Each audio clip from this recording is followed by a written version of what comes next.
Hello there, and welcome back to War Thunder. Today's video will be a hopefully not too long overview over the four major naval nations that we have currently in War Thunder, with the Americans, the Germans, the Soviet Union, and Great Britain. And I want to have an overlook over four different categories: the PT boats at rank 1 or 2, then also the destroyers at rank 3. The third category are the cruisers at rank 4, and after that obviously I want to have a brief look at the planes. It will not be a specific outlining of the various different ship characteristics, but I just want to tell you that I have done various reviews and first impressions with the help of Naval in some of the playlists. So I might link the playlists in the video description down below, and also one of you might just earn himself or herself a pinned post if you actually collect the timestamps. So this is a task for you guys. And yeah, let's compare it here with let's begin with the Americans and the patrol boats. So the ships are very interesting since they are rather fast or rather nimble in the majority of cases. And with this example, you have various different calibers: 40mm, 37mm, 20mm, 50 cals. You have up to 4 torpedoes, and you're fast, nimble, but also rather fragile. And you cannot use all guns simultaneously, but still, that's a lot of daka, and they are, in my opinion, pretty fun for rushing caps, for preparing ambushes. There are also some exceptionally big ships like the 110 feet and the 165 feet, or the LCSL-3, that teach you the dominance of 40mm, which is a very, very effective weapon. And also the torpedoes, since you have 4 of them, you can really block down a certain channel and they are not too fast, so the threat is really there for quite some time. It forces enemies to slow down, to make a turn, or to just stay behind an island, or they get killed. So this is now the Americans. Let's come to the Germans, and they are in 2 different groups. The one is the rather quick ships like the S-100 or the R-boats, and they're all about the 20mm firepower. So they're really good with the burst surprise damage at a rather short range in particular. Especially they have to show broadside, but with this ship, for example, the Fehlings or the quadruple 20mm in the back of the ship is really, really effective. And then we also have the rather slow fraction here with the SF-40 Leichte, which is the most effective one, or the big gun ships such as the SF-40 Schwere, AFD-1, AFD-3. They can absorb quite a lot of punishment, but they're way too slow and also way too unmaneuverable to dodge torpedoes or to make here any decisive capping. But they can pose a big threat, especially for lightly armored or not armored at all patrol boats. And at higher ranks we have one of the fastest ships, if not the fastest, the VS-10 Hydrofoil. Then also the TS boat project 206 is very, very effective. We have the very same ship also with the Russians. Talking about the Russians, they are also very interesting since they also have some very small, very nimble machine gun equipped boats such as the G5, the Schwack version, or the Project 123, which is also very fast. And they can sneak through enemy lines, hopefully to not get shot, and can rush for the far cap. Then the tier 2 speciality is again 2 distinct branches, namely the armored river patrol boats, and they are equipped with gun tank turrets, if you will, or variations of this. The most effective one being the MBK Project 186, especially with the premium version, and also the MBK 161. They have also 17,000 civil line repair costs, and they have armor. They can absorb a huge amount of punishment and can dish it out. They have some secondaries, if you will, 37mm, 12.7mm, really effective at destroying enemy planes, just going through the entire ship length with the armor piercing, or just splashing enemy ships with the high explosive. Again, I made numerous videos about them. And then there are the really ridiculous ships, such as the Project 183, very fast, really high damage output with the two double 25mm, but still, like within the German tech tree, the Project 206 is absolutely insane, as well as the king of autocannons, the SKR Project 159. And this is the Soviets, so very different from the Germans and the Americans. They are more like about armor and big guns, very effective at long range. For Britain, they are quickly summarized at some sort of intermediate between the Americans and also the Soviet ones. While some of the ship have 40mm, and they also have some torpedoes, some of them, like the Dark class, they have big guns on them, but they are rather on the slow muzzle velocity side, and they mostly have one, with the Fairmile D at 3.7, much higher than the Soviet one. Without armor, you have two 57mm 6-pounder guns. And just at the end, like with the Brave class, you then have two 40mm Bofors, and then they are really effective. They have also up to 4 torpedoes, but they again are rather quick, rather fragile, and need a lot of teamwork and a lot of ambushing to really get the most out of them. So this is the patrol boats, and let's now begin with the destroyers. Again, first nation to be covered are the Americans, and to make it quick, they are the most useful, the most versatile, and best suited for the meta destroyers that there are. In particular, when you then go to the 5-inch gun with the Farragut being the first, you have a very great diversity. You have not just very decent short to mid-range anti-ship capabilities with decent turret rotation speed, and also very good anti-aircraft capabilities with the proximity fuse shells and the 20mm and 40mm in particular. On top of this, from the Fletcher onward, you have the anti-fragmentation armor that really reduces the incoming damage from some armor piercing and also some high explosive. It doesn't really reduce it to 0, but you see a significant reduction, and versus some ships that really makes the difference. And with the Sumner and the Summers, you have the two ships with some of the highest DPM in the game for destroyers. And again, in conjunction with the Cowell, you have a very, very good 4.3 battle rating lineup. So most versatile, fast turret rotation speed, very good anti-aircraft capabilities, high DPM, anti-fragmentation armor, but they are really bad at range, but outstandingly good for short-range combat, in conjunction with the 40mm secondaries, which you can use as secondaries, and the fast turret rotation speed and the huge amount of torpedoes that you have. Now let's come to Germany. And this ship line is very interesting as well, most noticeably because those ships are fast, but they are very fragile. They don't have anti-fragmentation armor. They have no armor piercing capabilities for their main guns at all, because recently that was removed for historical accuracy reasons, but not really for gameplay purposes. And the HE is not as strong as the American one when it comes to the normal stock HE, but the base use HE goes very much for modules, and this is not really a substitute for a proper armor piercing or semi-armor piercing shell, but it is there. But you have a huge trade-off that then you have a further 20% reduction in amount of TNT filler. Now let's come to or is it, it's nearly 30%. Yeah, it's 30% reduction.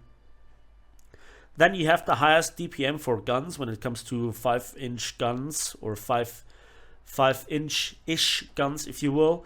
But the rather lack of quick turret rotation speed, in conjunction with no proximity fuse HE shells like the Americans, is really a drawback. The rest of the ship is solid, and they are all kind of the same flavor. Type 1934A, Type 1936, and the Z20 Calgasta are good ships, but they need to fight at rather medium to long range, but not really versus cruisers in a gun duel.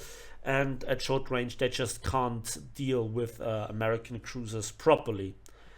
Then the Type 1936A MOB is the Narvik-Zerstörer, and that has cruiser guns, basically the same guns as the Emden. Really great, again made a video about it.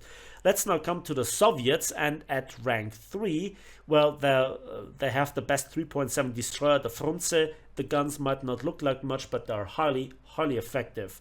And from the Project 30 Ognivoy, all the cruisers have 130mm guns. And their traits are that the ships are fast and overall really decent, with a lot of additional Daka depending on the exact ship. But they are also rather fragile. The MRX are above the waterline, and the turret rotation speed is the slowest in the game by quite some bit, and that is really painfully bad, as well as then having a low rate of fire, whereas the Americans have 4.0, the Germans have 3.6 seconds, the Soviets have 6 seconds dead for their 130mm guns. But they kind of make up for it with the good mass velocity, the good accuracy, and the insane TNT filler of 3.6 kilograms in the HE shell, which deal even very well with the anti-fragmentation armor of the American destroyers. And on top of this, you have also very potent semi-armor piercing, also with 2.35 kilograms of bursting charge in them. And then you have also a proximity fuse shell, but that is rather useless because of the low DPM and also the very slow turret rotation speed. And this is now the Soviet ships, so they are fast and more on the long range side as support gunships, and not really worth more for that. Then let's come to Britain, and the Clemson is by far the worst destroyer, not gonna lose more words about it. Then the G-class is okayish for 4.0, and from the Tribal onward, we have all ships being equipped with 4 or 6 guns, all mounted in double turrets as far as I can see, and they are easy to knock out. But on the other hand, your forward firepower is as good as with the USS Sumner or Sumner class, but the DPM is a bit lower, of course, and the shells are also not quite impressive, and you also have no proximity fuse shells, so your anti-aircraft firepower is comparable with the Germans or the Russians in this respect, with a reasonably okayish turret rotation speed. But in a nutshell, they are rather average, so not the most shiny destroyer line at the moment, but they have their moments as well. Now let's come to the third part, and those are the cruisers. And for the Americans, we have 3, the USS Trenton and the USS Raleigh. They are mostly the same, just a battle rating higher for the better anti-aircraft capabilities of the Raleigh. If that is justified remains to be seen, or it's arguably something that can be discussed. But the forward firepower is okayish, and very unique mounting of the guns. The broadside is okay. The 6-inch guns, they really hurt when they hit because they have 6 kilograms of TNT filler, and also the semi-armor piercing has quite some potency. The problem obviously is that the guns can be easily knocked out, especially the double turrets with HE splashes alone, and the speed and armor are probably not the greatest, but not really bad. They are your average decent cruiser. They just eat destroyers alive, but in a cruiser versus cruiser fight, they're not really that well suited. Then after the Raleigh, it is a very big jump in performance to the USS Brooklyn, which is hands down the best cruiser this patch. I've made some videos, my opinion is well known. It has 15 6-inch guns with an insane reload of 6 seconds, and as I said, the stock HE is also still very much capable, 6 kilograms, but then you have also very capable 6-inch armor piercing, very good penetration values that it keeps also due to the APCBC characteristics at longer ranges. The TNT filler is not really that impressive, but it's the sheer amount of shells that you sling towards the enemy. And on top of this, you also have the base use HE with also 6 kilograms of TNT. This is really frightening. Again, 15 of them coming towards you per salvo every 6 seconds. And on top of this, you might also be the best anti-aircraft cruiser with the proximity fuse shells. Again, 6 kilograms of bursting charge. The secondaries are also then 5-inch guns. Hands down best ship. Let's now come to the Germans. The Emden is pretty tanky thanks to the armor belt and to the double layered turtleback armor. A lot of single mountings. Solid ship, but again overshadowed by some of the other cruisers at higher battle rating. The Köln and the Nürnberg are very similar. Again, the Nürnberg most noticeably has more ammunition capacity for the main guns, but also has better anti-aircraft capabilities. And then the difference between the two ships is very much like with the American cruisers Trenton and Raleigh. But currently, very high repair costs have been reduced by quite a bit, but still very high, with 16,000 silver lines per ship repair. And also they currently suffer, as far as I know, from the chain reaction mechanic bug, which really render them obsolete. Otherwise, the guns are very accurate, but 2 of the 3 triple turrets are mounted in the back. So yeah, and without that fire bug, they could be really, really tanky. Now let's come to the Soviet Union and the Krasny-Kavkaz. Long-range guns, very, very good to counter here enemies with the strongest HE shell from the biggest guns in the game for light cruisers. So 7.9 kilograms of TNT and the semi-armor piercing still delivers 7 kilograms of TNT. And that is really frightening. But only 4 guns, longest reload, lowest DPM on any main ship here in the game, destroyers and cruisers alike. But the secondaries are absolutely amazing. Then from the biggest cruiser guns to the smallest with the Krasny Krim, and we have here 8 130mm guns per broadside, followed up with some secondaries, but not really that impressive. It is more of an anti-destroyer ship at medium to short range, but this is a job any other light cruiser can do as well. And again, from the smallest to again the biggest guns with the Kirov, which is the hard counter at long range, with again the most and biggest guns in the game with 9 180mm guns. Shorter reload than the Krasny-Kavkaz with 11 seconds, and so at long range you are a brutal counter to the Brooklyn and you eat all other light cruisers alive. While the HE is already pretty devastating, the semi-armor piercing 9 of them at long range with good accuracy and good muzzle velocity. You hit your targets reliably and you deal great damage, but again the turrets can be knocked out very, very easily, like with the Krasny-Kavkaz. Now let's come to Britain, and there is the HMS Enterprise, not very impressive, one of my least favorite cruisers. Then the HMS Dido at battle rating 5.3, one of the better anti-aircraft cruisers, again 10 133mm guns in 5 double turrets. The HE is actually pretty good with 2.95 kilograms. The semi-armor piercing is in theory capable, but the accuracy is not really all that great. Since the turrets are derivatives from battleship secondaries, and the 5.25-inch high explosive variable time fuse, aka proximity fuse, is also pretty nice versus aircraft, and since there is a healthy spread you can gun down pretty well, but it's more of an anti-aircraft support ship. Then there is the HMN ZS Leander, and now with the fixed guns it is more capable of taking on ships, but again massively outgunned by the Kirov and by also the Brooklyn. While having a battle rating lower or a battle rating step lower, it's just not capable of dealing with them, and you see them very regularly in your up tiers. But it is again one of those ships that's not really that specialized. Strong HE, but not really that strong, and good armor piercing or semi-armor piercing, but again not that good. Then the last ship for the cruisers is the HMS Tiger 5.7, and while the auto 6-inch guns or the auto reloading are really funny and devastating and have a TNT level between the Brooklyn 6-inch guns and the Kirov 7-inch guns with here 7.1, this is the funny part, so you can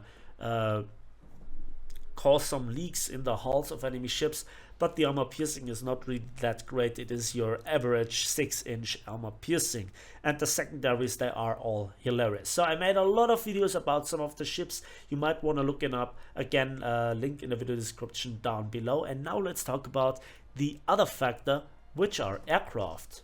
The fourth and last part are aircraft, since they are also a vital part, especially the higher battle ratings, to not just destroy ships but also potentially capture zones. I want to talk about them also relatively briefly. Let's begin here again with the Americans, and they have many planes with 50 cals, bombs and rockets, so they are very well suited for strafing, gunning down enemy patrol boats, but also trying to attack some of the bigger ships such as destroyers and light cruisers. Outstanding about the American tech tree is the fact that they have by far, hands down, currently the best torpedo amongst the four nations with the Mark 1344, which can be released at very high speeds of up to 518 kilometers per hour. No other nation currently can really rival this, with maybe one exception. On top of this, you also have 4 tech tree planes that have hydroplane capabilities, the 2 Kingfishers and the 2 Catalinas, with the Catalinas also being equipped with 2 of the very best torpedoes that there are. On top of this, we also have the PBM-3 Mariner, which doesn't have a torpedo but is a premium flying boat. And on top of this, there is also the BTD-1, which is currently the only single-seated, single-engine plane that can carry, again, 2 of the very best torpedoes that there are in the game. The Americans don't really have huge bombs, but they really also don't need them at this point in time. They just make up with quantity rather than for derp quality. Let's talk about derp quality. There are the Germans, and they have, when it comes to the float planes, kind of a bad stand. Currently the only one is the premium BV-238, but this is the biggest flying boat, heavy bomber, long range bomber in the game when it comes to the wingspan. 6 engines, is also unique at battle rating 3.3, no torpedoes, and not really that well suited. It is an absolute huge target despite the quite impressive defensive armament, at least on paper. Then the second one is the rather rare Heinkel 51B2H, and this is a rather rare reward one, and I'm glad that I have it. It is coming in very handy at a battle rating of 1.0. Then let's talk about the torpedoes, and the F5V or the F5Ws are not really that great because the dropping speed gets down from over 500 to just above 301 kilometers, and that is not really that well suited, because while a lot of the medium bombers such as the Heinkel 111H6 and the Do 217s can carry 2 of them, they have no air brakes to quickly reduce the speed of the plane. While the Germans have some cannon capabilities, like with the Me-410 B6L3 or the Do 335s or some other planes with 30mm and 20mm, they are mostly then also rather huge targets and easy to shoot down, with the only really big threat being the Focke-Wulf 190 F8 with a single 1-ton bomb. And on top of this, some of the ships have rather big bombs. Let's have a look at the Heinkel 177, aka the Greif, and we have either 4 1-ton bombs, which is commonly used on some of the other medium bombers as well, or we have the big derps, the SC 1800, aka the Satans, so practically 4,000 pound bombs. You have 2 of them. With the Heinkel you have none of them, but then you have the PC 1400, the Fritz X, and you have on this plane 3 of them. With the Heinkel you have 1 of them, and that is also a very efficient ship sinking thing. So the Germans have either the distinguished bombers and rather easy to shoot down torpedo bombers, but also some of the Stukas have probably a 1-ton bomb, which is also very effective. But to get to the target without getting shot down, in particular versus Americans, that's the difficult task. Talking about difficult task, there is also the Soviet Union, and let's begin with the good stuff, and this is obviously that with the PE-8 you have the biggest bomb in the game currently, and that is the FAB 5000, which is the absolute derp bomb. On top of this, with the Germans, you have the 4-1 ton bombs, and they're also really effective. And then if you have it, because I'm not quite sure if it's still available for sale, there is the BE6, and it also has two FAB 1500s, which are still very big bombs. Then on top of this, the BE6 is one of the few planes that actually offers you Soviet torpedoes, aside from some of the really weird jets. And this is the 4536 MAN. It has actually a pretty reasonable drop speed of 378 kilometers per hour, and it also has some float plane capabilities. The only other plane that I can currently recall that has a torpedo is the IL-4, the only tech tree plane to do so, that you can use in naval battles. That is the 4536 AN, and that has a drop speed of only 248 kilometers per hour, so even lower than the German one. And on top of this, the most useful plane, as you can see here, is the MBR-2 M34, and like with the German Heinkel 51B, this one is a rather rare event vehicle. It is expensive and difficult to get. Aside from the marketplace, you only can play for it very long and hope for a lucky loot box drop, and it is very efficient at capping points while not having great anti-ship capabilities. But it should be mentioned here. Aside from this, the IL-2 Sturmovix and some other planes may offer some rockets and some big guns, but that's not really worth talking about. Then let's come to Britain, and we have to mention here the Swordfish, because if you don't mention the Swordfish, what you're even playing War Thunder for? Then we also have the Sunderland Mark 3A and Mark 5 as tech tree float planes, but they are really huge and easy targets. The Wellingtons and also the Lancasters offer 4,000-pound derp bombs. And then we also have, with the Premium Catalina, another floating plane, and it offers again the very good Mark 13 44s, two of them, like with the Avenger Mark II and also the Hellcat Mark II. I don't know, does the Hudson? No, the Hudson doesn't have it. So they also, the Avenger and the Hellcat, bring the Mark 13 44 into the game as premium planes. Another premium plane that is really outstanding is the Wyvern S4 with its torpedo, because it has, as the Mark 15, a drop speed of 443, which is really good, and the plane has air brakes but only one, so it's not as good as the PTT-1, but still it can get you a kill. And that flavored with a lot of ammunition for the 20 millimeters and also some additional 16 RP3 rockets. And the rest of the tech tree then uses the Mark 12, which has a drop speed of 281 kilometers per hour. So again, a lot of limitations, and the king in many respects are, for me personally, the Americans. They're just the most versatile, the best suited nation for the matter. We'll see what the future brings with the introduction of the Japanese, the Italians, and the French navies, and I think the general flavor is set here. And this is very interesting for me to now compare this to you. I hope you have been helped with this video, and I now hope that you know which nation to play for, to begin grinding with, and so forth, and which ships to focus on. Again, I made a lot of videos, a lot of reviews on certain special ships, and you might want to look them up. That's it for me today, so thanks for watching, thanks for listening. Please give this video a like, with it, subscribe if you want to see more, and we'll see each other on the battlefields, in the skies, and on the waves of War Thunder.